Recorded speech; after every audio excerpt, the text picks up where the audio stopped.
네비도를 아십니까? 최도사는 네비도의 교주이다. 그러나 교회도 성직자도 헌금도 없다. 그의 집 반평 남짓한 툇마루 윗벽에 누군가 써준 이 교회 이름이 적힌 족자가 걸려 있을 뿐이다.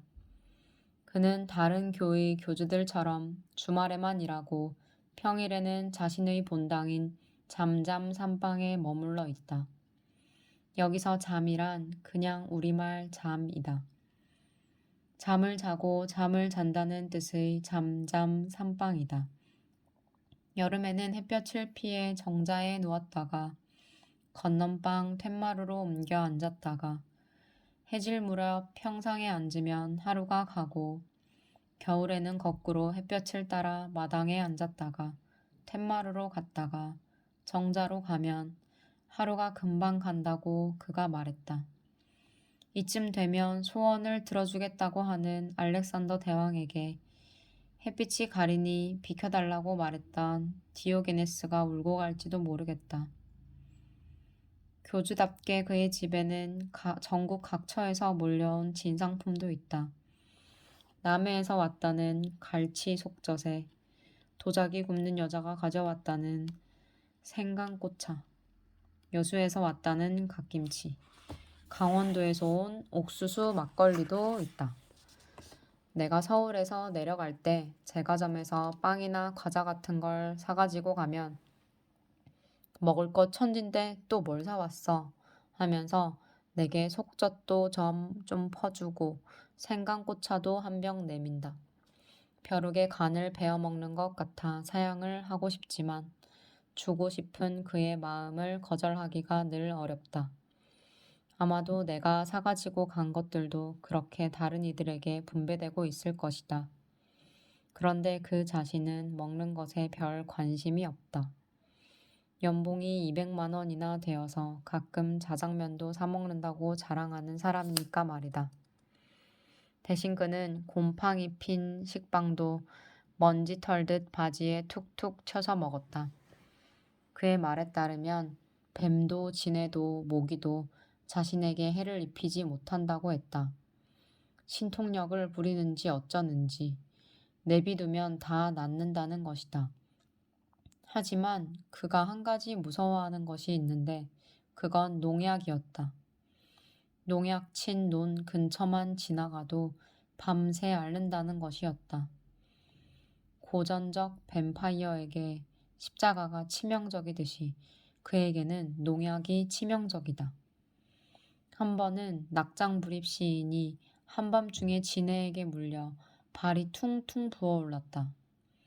그의 아내 고알피엠 여사가 놀라 혹시나 묘약이라도 있을까 하고 최도사에게 전화를 걸었다. 최도사는 태연히 말했다. 그거 닭똥 하얀 거가 약이야. 그거 구해서 바르면 돼. 그걸 이 밤에 어디서 구해? 양계장이 여기서 뭔데? 그러자 그가 대답했다. 뭐러? 그럼 병원으로 가면 되겠네. 이렇게 당연한 말을 듣는데도 사람들은 급한 일이 있으면 최도사에게 전화를 건다. 그러고 보니 우리가 당연한 말을 당연하게 들은 지가 너무 오래되었나 보다. 그래도 요즘은 전화가 있으니 이런 당연한 이야기도 한다.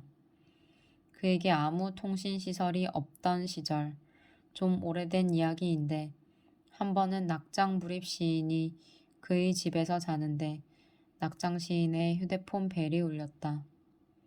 그가 화를 내며 말했다. 새벽부터 온놈이 전화를 하고 지랄이야. 휴대폰을 만지작거리며 낙 시인이 대답했다. 응, 알람이야. 그러자 최도사가 돌아 누우며 중얼거렸다. 알람이? 이름이 괴상망측한 놈들은 하는 짓도 꼭 저래요. 이렇게 물정 모르는 최도사의 명성은 그러나 은근히 높은 모양인지 가끔 낯선 손님들이 그 집에 몰려오곤 했다. 그들이 앉은 평상에서 좀 떨어져 기다리는데 그들이 나누는 이야기가 들렸다. 정치인들인 모양이었다. 최근 정세를 어떻게 보십니까? 도사는 어이가 없다는 표정이었다. 그런 걸 내가 알 리가 없지요. 이왕 오셨으니 차나 한 잔들 하고 가십시오. 나는 도사의 말이 진실되다는 것을 알았으나 그들은 그렇지 않은 것 같았다. 그가 대답을 피하면 피할수록 더욱 바싹 그에게 달려들었다. 도사님께서 함부로는 아무 말씀하시지 않는다는 것을 알고 찾아왔습니다. 이런 때 저희가 할 일이 무엇이겠습니까? 글쎄, 저는 아무것도 모르는 산중 한량입니다. 할 일이 무엇 있겠습니까? 그저 내비두십시오. 앗, 내비도다 싶어 나는 웃음을 참고 있는데 그들이 고개를 끄덕거리며 다시 물었다. 이번 대선 주자 중에 누가 유력할 것 같다고 보십니까?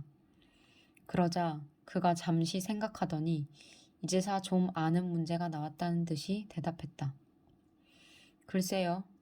제가 어제 식당에서 밥을 먹다 텔레비전을 보니까 여론조사 결과로는 이명박 씨가 제일 많은 표를 얻을 것 같다고 하던데요. 그들은 기쁜 얼굴로 돌아갔다. 깔깔거리며 웃는 내게 그가 웃지도 않고 말했다. 보수가 뭔 줄 아니? 잘못된 거 수리하는 게 보수야.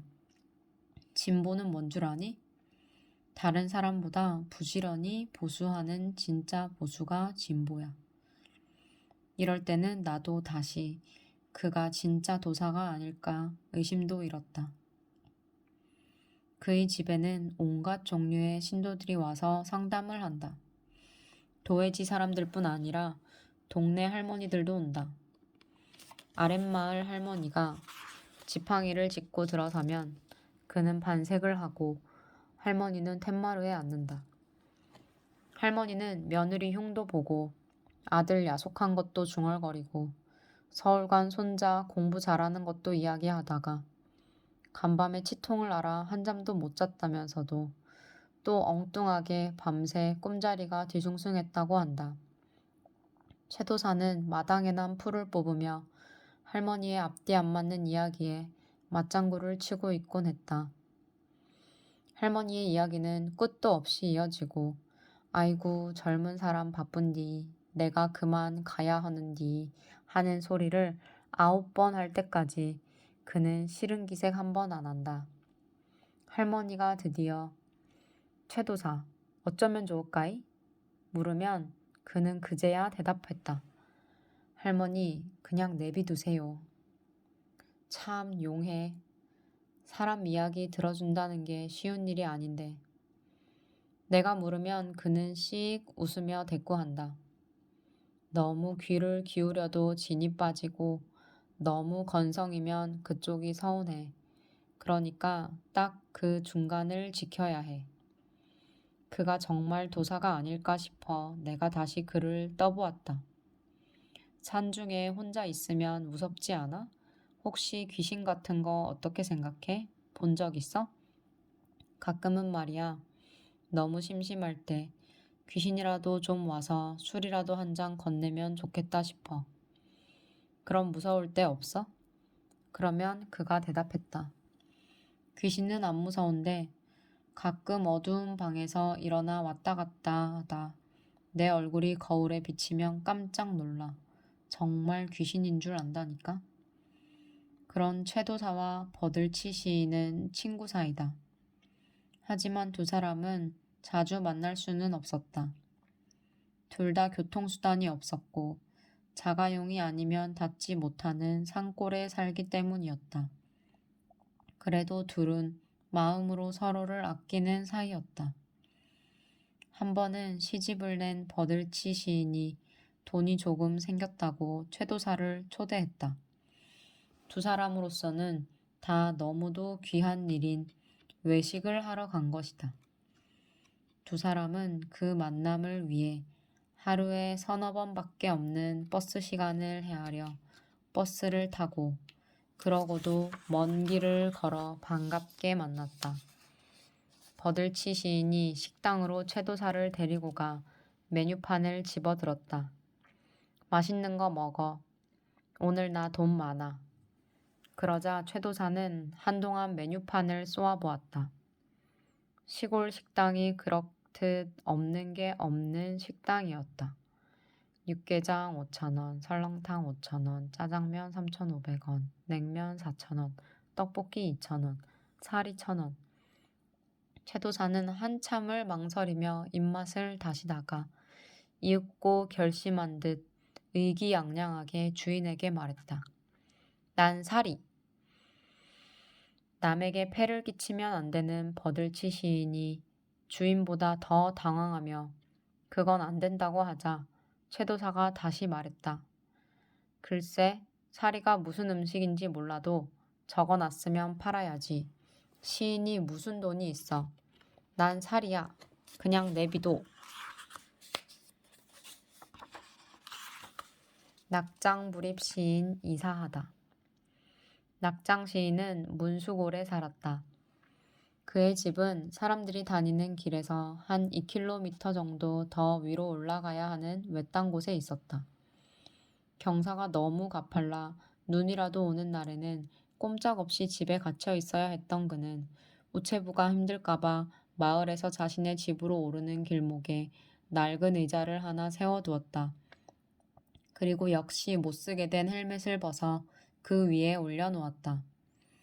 만일 헬멧이 똑바로 놓여 있으면 그가 그 헬멧을 똑바로 쓰고 오토바이를 타고 있는 중이니 등기가 왔다 하더라도 힘겹게 올라오지 말라는 표시였다. 그가 집에 있는 날에는 헬멧을 뉘어 놓았다. 그건 그가 집에서 이렇게 헬멧을 뉘어 놓고 쉬고 있다는 표시였다. 나중에 그것도 미안해진 그는 아예 우편함을 하나 만들어 세워놓고 그 안에 인감도장까지 매달아 놓았다. 올라오기 힘이 들 테니 얼마든지 필요하면 도장을 찍어가라는 것이었다. 인감까지? 내가 물으면 그는 웃으며 대꾸했다. 내 등 쳐봐야 나올 게 뭐가 있겠어? 결국 소유와 자유는 철저하게 반비례한다는 것을 나는 그렇게 깨닫곤 했다. 그의 집은 늘 열려 있었다. 누구든 그의 집에 와서 쉴 수 있다는 것이었다. 그의 집 문 앞에는 피아 삼방 사용 설명서가 붙어 있는데 거기에는 보일러 트는 법, 세탁기 돌리는 법 등이 소상히 적혀 있었다. 버들치 시인 집에 몰려드는 사람들이 주로 홀로 있는 사람들이었다면 그의 집에는 주로 가족 단위의 손님이 많았다. 그들은 대개는 낙장 시인의 집에 묵어가면서 사과나 감이나 그도 아니면 마른 건어물 등을 한 박스씩 놓고 가곤 했는데 가끔은 그의 집에서 남이 가져다 놓은 것들을 도로 가지고 나가는 사람도 있었다. 낙시인은 그건 역시 인생의 낙장불입 법칙이라 생각하고 대수롭지 않게 여겼다. 그러나 정권이 바뀌고 얼마 후였다. 그가 수경스님, 도법스님과 한반도 대운하 반대 삼보일배에서 돌아온 즈음 전화가 걸려왔다. 5년 동안 그에게 연세 50만 원의 집을 빌려주고 거의 다른 일에는 참견하지 않았던 주인이었다. 미안하지만 아들이 공직에 있어서 그러니 집을 비워달라는 것이었다. 가만, 21세기 대한민국에서 이런 후진 일이 싶었지만 주인의 마음은 바뀌지 않았다. 소식을 들은 나도 어이가 없었다. 연세 50만 원을 내고 그렇게 가난하게 살아가는 시인에게조차 이런 일을 하는 정권에 희망이 있을까 싶었다. 지리산의 낙향한 일에 쭉 밝아지던 그의 얼굴이 다시 어두워진 것도 이 무렵이었다. 그는 그 뒤부터 집을 알아보러 다니기 시작했다. 어느 날 아내 고알피엠 여사와 만두 1인분, 찐빵 1인분 이렇게 도시락을 싸가지고 섬진강가를 거니는데 강 건너편 마을의 어떤 집이 이상하게 눈에 띄었다. 왠지 그 집과 인연이 있을 것 같은 강렬한 예감이 들었다고 그는 말했다. 그 마을로 건너가 이장에게 혹시 새 나온 집이 있느냐고 물었다. 없었다. 그는 이장에게 연락처를 건네고 돌아왔다. 그런데 6개월 후 연락이 왔다. 그 집에 사시던 할머니가 돌아가셔서 아들들이 그 집을 새놓으려 하는데 들어오겠느냐 하는 것이었다. 언젠가 버들치 시인이 점쟁이에게 갔더니 아이고 이렇게 큰 분이 왜 이제 오셨느냐고 절을 했다더니 낙장 시인이 거기 간다면 점쟁이가 자기가 앉던 방석을 바로 내줄 것 같다고 우리는 농담을 했다. 대신 이 집은 전망이 너무 좋아. 마당에 서면 섬진강이 한눈에 보인다. 게다가 술 먹기 좋은 정자까지 있다. 연세가 비싸다고 했다.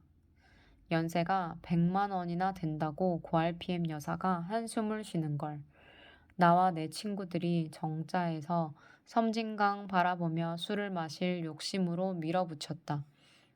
친구들이 출연해서 새 냉장고를 사주기로 한 것이다. 고RPM 여사는 금방 화색이 돌며 하기는 냉장고가 부실해서 그동안 맥주가 차지 않았는데 하며 그녀 역시 우리와 같이 술 욕심에 충천한 사람이라는 것을 드러내며 웃었다. 낚시인의 얼굴도 밝아지기 시작했다. 낚시인이 그렇게도 기다리던 소식이 천수만에서 온 것이었다. 동물보호협회는 밀렵으로 상처 입은 동물들을 안락사시키는 대신 원하는 이들에게 분양하기도 했는데 그는 어린 시절부터 꿈에 그리던 매를 분양받게 된 것이다. 그것도 한 마리가 아니라 2마리나. 그는 그 새들의 이름을 천, 수 이렇게 지어놓고 이사할 집 마당에 제일 먼저 새 집을 지었다. 인간의 총에 날개를 다쳐 이제 날지 못하는 새들이지만 그는 어깨 위에 새를 한 마리씩 올리고 오토바이를 타는 꿈을 꾸고 있었다. 그러면서 그들에게 이렇게 물어볼 거라는 것이다. 어떠냐? 그래도 좀 나는 것 비슷하지? 새 먹이느라 하루에 못해도 1,000원은 넘게 들어갈 텐데 괜찮겠어? 내가 물었다. 아닌 게 아니라 낚시인은 2마리 맹금류를 먹이느라 벌레도 잡으러 다니고 개구리도 잡으러 다니는 것 같았다. 그것도 없는 날에는 닭고기를 사다가 먹여야 했다. 양계장에 가면 병아리 부화할 때 수놈은 감별해서 버리는데 그걸 먹이면 돈이 좀 덜 들 수 있는데 사냥 본능도 충족시키고 나와 함께 지리산을 방문하는 강남 좌파. 아마도 프랑스의 고시 쾌비어, 영국의 리무진 리버럴의 한국식 이름이 아닐까? 아무튼 그 선배는 강남 한복판에 산다. 같은 아파트에 22년째 살고 있긴 하지만 캐비어는커녕 족발과 쥐포를 주식으로 하는 이 선배는 자기가 지리산행에 드는 돈도 내고 운전도 해주는데 주요 인물이 아닌 것에 불만이 역력한 눈치이다. 강남 좌파가 말했다. 그의 눈이 반짝 빛났다. 강남 좌파형은 요즘 서교동 사무실에서 길고양이 한 마리를 주워 기르고 있는데 퇴근 후에 그 고양이가 심심해한다며 천과 수뿐만 아니라 자신의 고양이에게도 그걸 주는 좋은 생각을 왜 진작 못했는지 모르겠다면서 좋아했다. 낚시인도 이렇게 좋은 수가 하는 표정이었다. 내가 그들을 째려보자 그제야 사태를 구체적으로 상상해낸 고RPM 여사가 비명을 질렀다. 나중에는 우리 모두 그저 허허 웃고 말았는데 낚시인같이 착한 사람이 죽어갈 생명을 살리기 위해 다른 생명을 천연덕스럽게 죽일 생각을 하는 걸 보니 역시 소유는 무서운 거다. 그런데 천하고 수가 온 이후로 낚시인 부부는 자주 다투기 시작했다. 아침에 눈 뜨면 낚시인이 2마리 새에게 먼저 인사하고 작지만 고료라도 받는 날은 닭고기를 사다가 새에게 먹였다. 한마디로 자나깨나 새 생각만 하는 것이었다. 나도 닭고기 먹고 싶다. 고RPM 여사가 투덜거리면 낚시인이 대답했다. 그래? 당신은 닭을 무서워하는 줄 알았는데? 닭은 무섭지만 치킨은 좋아한다고 처음에는 섬진강에서 날마다 은어라도 잡아줄 것 같더니 시집해온 그의 은어 먹어보고 한 번도 못 먹었어. 그러면 낚시인은 천연스레 대답했다. 그래? 당신은 물고기를 무서워하는 줄 알았는데? 그리고 낚시인은 우리에게 나직이 말했다. 새한테는 한 달만 정성 들이면 평생 내 말 잘 들어. 그런데 마누라는 1년 내내 잘해줘봤자 버릇만 나빠지지. 그러면 독신인 나는 질투하던 마음이 좀 풀어져서 흐뭇하게 그들을 놀리곤 했다. 바람만 불어도 갈비뼈가 어긋나고 별자리가 다 RPM으로 바뀐다더니 그 여자가 이 여자 맞아? 이사 며칠 전 고RPM 여사가 자기 편을 2마리 만들었다. 개 2마리를 얻어온 것이었다. 고RPM 여사가 한 마리는 차우차우 종이고 한 마리는 리트리버 종이었다. 고RPM 여사가 시인의 아내답게 좋은 이름을 골라 지으려고 궁리하는데 그만 낚시인이 그 개들의 이름을 지화자와 얼씨구라고 지어버렸다. 얼씨구는 아직 손바닥만한 조그만 녀석이라 괜찮았는데 문제는 지화자였다. 사람의 기척만 들리면 좋아 날뛰기 시작하는데 내가 몇 번 당해보니 꼭 곰이 자기 나름대로는 나를 껴안는다고 하면서 퍽퍽 치는 것 같았다. 내가 알기로 차오차오는 사색하는 개로 유명해서 잘못하면 우울증이라도 걸릴 듯 보인다던데. 내가 의아해하며 묻자 고RPM 여사는 글쎄, 엄마도 그렇지 않고 아빠도 그렇지 않은데 지화자의 이모 성격이 그래서 그렇다네 했다. 혈통 좋은 개는 역시 다르다는 걸 처음 알았다. 이모의 성격까지. 이삿날이 왔다. 각지에서 몰려온 친구들이 이삿짐을 날랐다. 마을 어귀로 들어서는데 온 동네 주민들이 다 나와 있었다. 꼭 올림픽에서 메달이라도 따서 귀향하는 듯한 풍경이었다. 이른 아침 이장이 마을 방송을 통해 오늘 젊은 댁들이 이사 온다는 말을 한 탓이었다. 겨우 짐을 부리고 자장면을 시켜 점심을 먹고 나자 고RPM 여사가 RPM을 높이며 걸레를 찾기 시작했다. 예상대로 1시간이 지나도 걸레는 찾아지지 않고 아무래도 걸레는 영 나올 것 같지 않았다. 우리는 깔끔하고 정갈한 버들치 시인 집으로 피난을 가기로 마음먹었다. 사람을 본 지화자는 하루 종일 뛰고 있었다. 배웅 나온 고RPM 여사가 말했다. 아유, 제가 왜 저래? 혹시라도 사람들이 날 닮아서 저런 개가 집에 들어왔다고 할까봐 어떤 때는 겁이 난다니까? 그러자 버들치 시인이 웃음을 참지 못하며 대꾸했다. 혹시라도 그럴까봐라니? 벌써 다들 그러고 있어. 그날 밤 결국 걸레를 찾지 못한 고RPM 여사와 낚시인은 우리를 따라 버들치 시인 집에 와서 잤다. 집 정리되면 와. RPM 여사가 그렇게 말했지만 글쎄 그날이 올까? 어찌되었건 냉장고에 맥주가 있으면 그리고 그것이 차면 그걸로 좋은 일이다. 벚꽃 피기 시작. 어제 낚시인에게 문자가 왔다. 이번 주말은 그 집에 가야겠다. 찬 맥주를 마시며 정자에서 섬진강을 보면서 꽃들이 피어나는 소리를 들어야겠다.